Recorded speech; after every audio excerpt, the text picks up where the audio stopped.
एक बड़े और घने जंगल में एक भालू रहता था जिसका नाम था भोलू। भोलू एक बड़ा भारी और काले भूरे रंग का भालू था जिसकी चाल थोड़ी धीमी लेकिन दिल बहुत साफ था। भोलू को जंगल के सभी जानवर आलसी और मूर्ख समझते थे क्योंकि वह ज्यादा बोलता नहीं था और हमेशा अकेला रहता था। एक दिन जंगल में खबर फैली कि पास के गांव से कुछ शिकारी जंगल में घुसे हैं। सभी जानवर डर गए।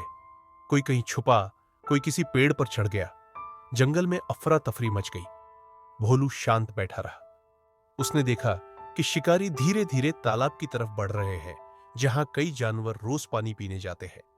भोलू जानता था कि अगर कुछ न किया गया तो कई मासूम जानवर शिकार हो सकते हैं। उसने फौरन एक योजना बनाई। भोलू भारी शरीर के बावजूद दौड़ता हुआ शेर वीर के पास गया जो जंगल का राजा था। शेर वीर एक मजबूत सुनहरे रंग का और गर्जन करने वाला शेर था, लेकिन भोलू को कभी गंभीरता से नहीं लेता था। भोलू ने कहा, वीर भाई, तालाब के पास शिकारी है, हमें कुछ करना होगा। शेर ने हंसते हुए कहा, तू और योजना? तेरा तो वजन ही हिले मुश्किल से। लेकिन भोलू बिना नाराज हुए बोला, अगर आप साथ नहीं आएंगे तो मैं अकेला ही कुछ करूंगा। भोलू वापस गया और जंगल के चालाक बंदर चीकू, हाथी मोती और तोते गप्पू के साथ मिलकर योजना बनाई। गप्पू ने आसमान से शिकारी की निगरानी की।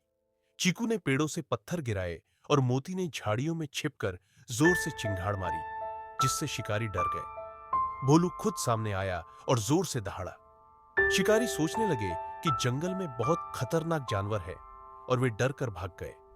जब जानवरों को यह पता चला तो वे हैरान रह गए।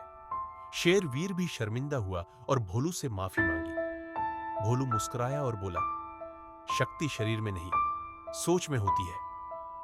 उस दिन के बाद से भोलू को कोई आलसी नहीं कहता था। उसे सभी जानवरों का सच्चा मित्र और जंगल का बुद्धिमान रक्षक माना जाने लगा।